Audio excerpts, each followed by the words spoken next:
کیا قبلے کی طرف منہ کر کے پیشاب آدمی کر سکتا ہے یا پیٹ کر کے پیشاب کر سکتا ہے؟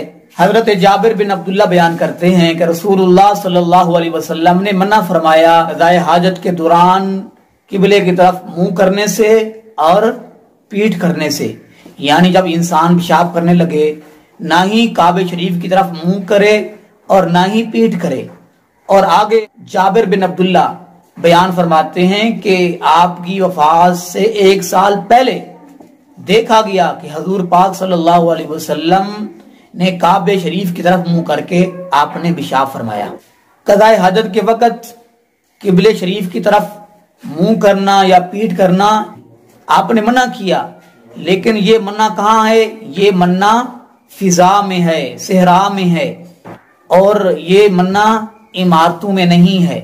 جیسا کہ مروان اسور بیان کرتے ہیں کہ میں نے حضرت عبداللہ بن عمر رضی اللہ تعالی عنہ کو دیکھا، قبلے کی طرف آپ نے سواری بٹھائی اور پھر اس سواری کی اوٹ میں انہوں نے پیشاب کیا۔ تو میں نے کہا اے ابو عبد الرحمن، یہ حضرت عبداللہ بن عمر کی کنیت ہے ابو عبد الرحمن، کیا ایسے منع نہیں کیا گیا کہ قبلہ رخ ہو کر پیشاب نہیں کرنا چاہیے؟ قبلہ شریف کی طرف منہ کر کے یا کعبہ شریف کی طرف منہ کر کے یا پیٹ کر کے پیشاب کرنے سے منع نہیں ہے؟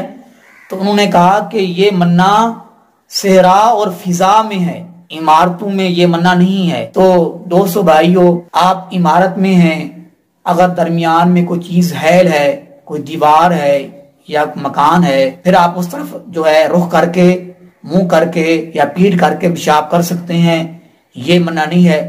منع وہاں ہے جہاں کسی چیز کی آگے سے رکاوٹ نہ ہو، کوئی چیز حائل نہ ہو، جیسا کہ صحرا، فضا، کھلے میدان، تو وہاں یہ منع ہے کہ قبلہ شریف کی طرف منہ کر کے یا پیٹ کر کے پیشاب سے منع کیا گیا ہے۔ اللہ تعالی ہم سب کو دین کی صحیح سمجھ عطا فرمائے، آمین۔